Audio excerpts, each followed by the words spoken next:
La máscara de la muerte roja, de Edgar Allan Poe. La muerte roja había devastado el país durante largo tiempo. Jamás una peste había sido tan fatal y tan espantosa. La sangre era encarnación y su sello el rojo y el horror de la sangre. Comenzaba con agudos dolores, un vértigo repentino, y luego los poros sangraban y sobrevenía la muerte. Las manchas escarlatas en el cuerpo y la cara de la víctima eran el bando de la peste, que la aislaba de toda ayuda y de toda simpatía, y la invasión, progreso y fin de la enfermedad se cumplían en media hora. Pero el príncipe próspero era feliz, intrépido y sagaz. Cuando sus dominios quedaron semidespoblados, llamó a su lado a 1000 caballeros y damas de su corte, y se retiró con ellos al seguro encierro de una de sus abadías fortificadas. Era esta de amplia y magnífica construcción, y había sido creada por el excéntrico aunque majestuoso gusto del príncipe. Una sólida y altísima muralla la circundaba. Las puertas de la muralla eran de hierro. Una vez adentro, los cortesanos trajeron fraguas y pesados martillos y soldaron los cerrojos. Habían resuelto no dejar ninguna vía de ingreso o de salida a los súbitos impulsos de la desesperación o del frenesí. La abadía estaba ampliamente aprovisionada. Con precauciones semejantes, los cortesanos podían desafiar el contagio. Que el mundo exterior se las arreglara por su cuenta. Entretanto, era locura afligirse. El príncipe había reunido todo lo necesario para los placeres. Había bufones, improvisadores, bailarines y músicos. Había hermosura y vino. Todo eso y la seguridad estaban del lado de adentro. Afuera, estaba la muerte roja. Al cumplirse el quinto o sexto mes de su reclusión y cuando la peste hacía los más terribles estragos, el príncipe próspero decidió ofrecer a sus 1000 amigos un baile de máscaras de la más insólita magnificencia. Aquella mascarada era un cuadro voluptuoso, pero permitan que antes les describa los salones donde se celebraba. Eran 7, una serie imperial de estancias. En la mayoría de los palacios, la sucesión de salones forma una larga galería en línea recta, pues las dobles puertas se abren hasta adosarse a las paredes, permitiendo que la vista alcance la totalidad de la galería. Pero aquí se trataba de algo muy distinto. Como cabía esperar, el amor del príncipe por lo extraño. Las estancias se hallaban dispuestas con tal irregularidad que la visión no podía abarcar más de una a la vez. Cada 20 o 30 metros había un brusco recodo, y en cada uno nacía un nuevo efecto. A la derecha e izquierda, en mitad de la pared, una alta y estrecha ventana gótica daba a un corredor cerrado que seguía el contorno de la serie de salones. Las ventanas tenían vitrales, cuya coloración variaba en tono dominante de la decoración del aposento.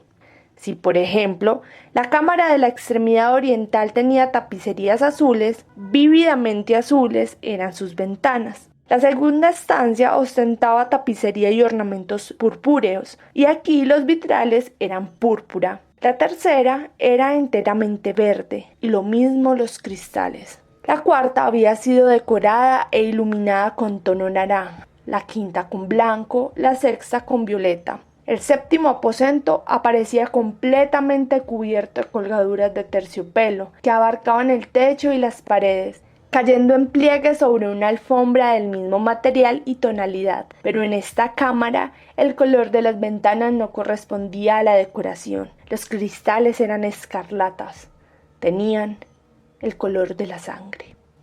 A pesar de la profusión de ornamentos de oro que aparecían aquí y allá o colgaban de los techos, en aquellas 7 estancias no habían lámparas ni candelabros. Las cámaras no estaban iluminadas con bujías o arañas, pero en los corredores paralelos a la galería y opuestos a cada ventana se alzaban pesados trípodes que sostenían un ígneo brasero, cuyos rayos se proyectaban a través de los cristales teñidos e iluminaban brillantemente cada estancia. Producían en esta forma multitud de resplandores, tan vivos como fantásticos. Pero en la cámara del poniente, la cámara negra, el fuego que a través de los cristales de color sangre se derramaba sobre las sombrías colgaduras producía un efecto terriblemente siniestro y daba una coloración tan extraña a los rostros de quienes penetraban en ella que poco eran lo bastante audaces para poner allí los pies. En este aposento, contra la pared del poniente, se apoyaba un gigantesco reloj de ébano. Su péndulo se balanceaba con un resonar sordo, pesado, monótono. Y cuando el minutero había completado su circuito y la hora iba a sonar, de las entrañas de bronce del mecanismo nacía un tañido claro y resonante, lleno de música, mas su tono y su énfasis eran tales que, a cada hora, los músicos de la orquesta se veían obligados a interrumpir momentáneamente su ejecución para escuchar el sonido, y las parejas danzantes cesaban por fuerza sus evoluciones. Durante un momento, en aquella alegre sociedad reinaba el desconcierto, y, mientras aún resonaban los tañidos del reloj, era posible observar que los más atolondrados palidecían, y los de más edad y reflexión se pasaban la mano por la frente, como si se entregaran a una confusa meditación o a un ensueño. Pero apenas los ecos cesaban del todo, livianas risas nacían de la asamblea. Los músicos se miraban entre sí, como sonriendo de su insensata nerviosidad, mientras se prometían en voz baja que el siguiente tañido del reloj no provocaría en ellos una emoción semejante. Mas al cabo de 63.600 segundos de tiempo que huye, el reloj daba otra vez la hora, y otra vez nacían el desconcierto, el temblor y la meditación. Pese a ello, la fiesta era alegre y magnífica. El príncipe tenía gustos singulares. Sus ojos se mostraban especialmente sensibles a los colores y sus efectos. Desdeñaba los caprichos de la mera moda. Sus planes eran audaces y ardientes. Sus concepciones brillaban con bárbaro esplendor. Algunos podrían haber creído que estaba loco. Sus cortesanos sentían que no era así. Era necesario oírlo, verlo y tocarlo para tener la seguridad de que no lo estaba. El príncipe se había ocupado personalmente de gran parte de la decoración de las 7 salas destinadas a la gran fiesta. Su gusto había guiado la elección de los disfraces. Grotescos eran estos, a no dudarlo.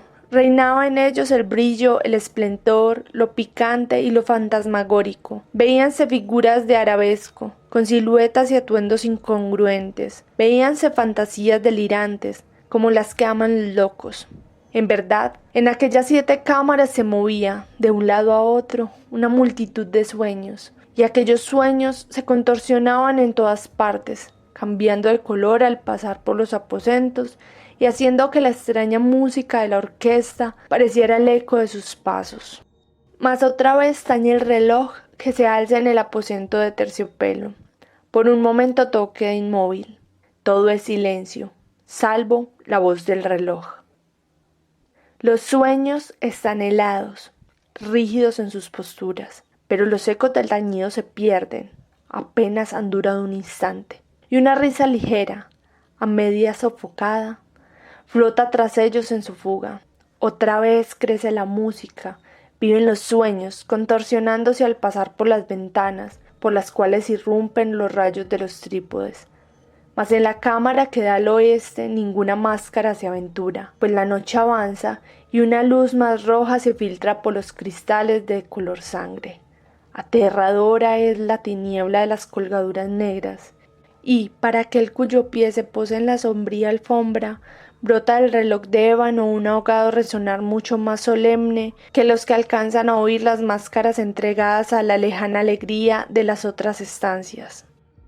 Congregábase densa multitud en estas últimas, donde afiebradamente latía el corazón de la vida. Continuaba la fiesta en su torbellino hasta el momento en que comenzaron a oírse los tañidos del reloj anunciando la medianoche. Cayó entonces la música, como ya he dicho, y las evoluciones de los que bailaban se interrumpieron, y como antes, se produjo en todo una cesación angustiosa. Mas esta vez el reloj debía tañer 12 campanadas. Y quizás por esto ocurrió que los pensamientos invadieron en mayor número las meditaciones de aquellos que reflexionaban entre la multitud entregada a la fiesta. Y quizás también por eso ocurrió que, antes de que los últimos ecos del carrillón se hubiesen hundido en el silencio, muchos de los concurrentes tuvieron tiempo para advertir la presencia de una figura enmascarada que hasta entonces no había llamado la atención de nadie. Y, habiendo corrido en un susurro la noticia de aquella nueva presencia, alzóse al final un rumor que expresaba desaprobación, sorpresa y, finalmente, espanto, horror y repugnancia. En una asamblea de fantasmas como la que acabo de describir, es de imaginar que una aparición ordinaria no hubiera provocado semejante conmoción. El desenfreno de aquella mascarada no tenía límites, pero la figura en cuestión lo ultrapasaba e iba incluso más allá de lo que el liberal criterio del príncipe toleraba. En el corazón de los temerarios hay cuerdas que no pueden tocarse sin emoción. Aún el más relajado de los seres, para quien la vida y la muerte son igualmente un juego, sabe que hay cosas con las cuales no se puede jugar. Los concurrentes parecían sentir en lo más hondo que el traje y la apariencia del desconocido no revelaban ni ingenio ni decoro. Su figura alta y flaca estaba envuelta de la cabeza a los pies en una mortaja. La máscara que ocultaba el rostro se parecía de tal manera al semblante de un cadáver ya rígido que el escrutinio más detallado se había visto en dificultades para descubrir el engaño. Cierto, aquella frenética concurrencia podía tolerar, sin no aprobar, semejante disfraz. Pero el enmascarado se había atrevido a asumir las apariencias de la muerte roja. Su mortaja estaba salpicada de sangre, y su amplia frente, así como el rostro, aparecían manchados por el horror escarlata. Cuando los ojos del príncipe Próspero cayeron sobre la espectral imagen, que ahora con un movimiento lento y solemne, como para dar relieve a su papel, se paseaba entre los bailarines, convulsionase en el primer momento con un estremecimiento de terror o de disgusto, pero inmediatamente su frente enrojeció de rabia. ¿Quién se atreve? Preguntó con voz ronca a los cortesanos que lo rodeaban. ¿Quién se atreve a insultarnos con esta burla blasfematoria? Apodérense de él y desenmascárenlo, para que sepamos a quién vamos a ahorcar al alba en las almenas. Al pronunciar estas palabras, el príncipe Próspero se hallaba en el aposento del este, el aposento azul. Sus acentos resonaron alta y claramente en las 7 estancias, pues el príncipe era un hombre temerario y robusto, y la música acababa de cesar a una señal de su mano. Con un grupo de pálidos cortesanos a su lado hallábase el príncipe en el aposento azul. Apenas hubo hablado, los presentes hicieron un movimiento en dirección al intruso, quien en ese instante se hallaba a su alcance, y se acercaba al príncipe con paso sereno y cuidadoso. Mas la indecible aprensión que la insana apariencia del enmascarado había producido en los cortesanos impidió que nadie alzara la mano para detenerlo, y así, sin impedimentos, pasó a 1 metro del príncipe, y, mientras la vasta concurrencia retrocedía en un solo impulso hasta pegarse a las paredes, siguió andando ininterrumpidamente, pero con el mismo y solemne paso que desde el principio lo había distinguido. Y de la cámara azul pasó a la púrpura, y de la púrpura a la verde, y de la verde a la anaranjada, desde esta a la blanca, y de allí a la violeta, antes de que nadie se hubiese decidido a detenerlo. Mas entonces el príncipe Próspero, enloquecido por la ira y la vergüenza de su momentánea cobardía, se lanzó a la carrera a través de los 6 aposentos, sin que nadie lo siguiera por el mortal terror que a todos paralizaba. Puñal en mano, acercase impetuosamente hasta llegar a 3 o 4 pasos de la figura, que seguía alejándose, cuando ésta, al alcanzar el extremo del aposento de terciopelo, se volvió de golpe y enfrentó a su perseguidor. Oyóse un agudo grito, mientras el puñal caía resplandeciente sobre la negra alfombra, y el príncipe próspero se desplomaba muerto. Poseídos por el terrible coraje de la desesperación, numerosas máscaras se lanzaron al aposento negro. Pero al apoderarse del desconocido, cuya alta figura permanecía erecta e inmóvil a la sombra del reloj de ébano, retrocedieron con inexpresable horror al descubrir que el sudario y la máscara cadavérica que con tanta rudeza habían aferrado no contenían ninguna figura tangible. Y entonces reconocieron la presencia de la muerte roja. Había venido como un ladrón en la noche, y uno por uno cayeron los convidados en las salas de orgía manchadas de sangre, y cada uno murió en la desesperada actitud de su caída, y la vida del reloj de ébano se apagó con la del último de aquellos seres alegres, y las llamas de los trípodes expiraron, y las tinieblas, y la corrupción, y la muerte roja lo dominaron todo.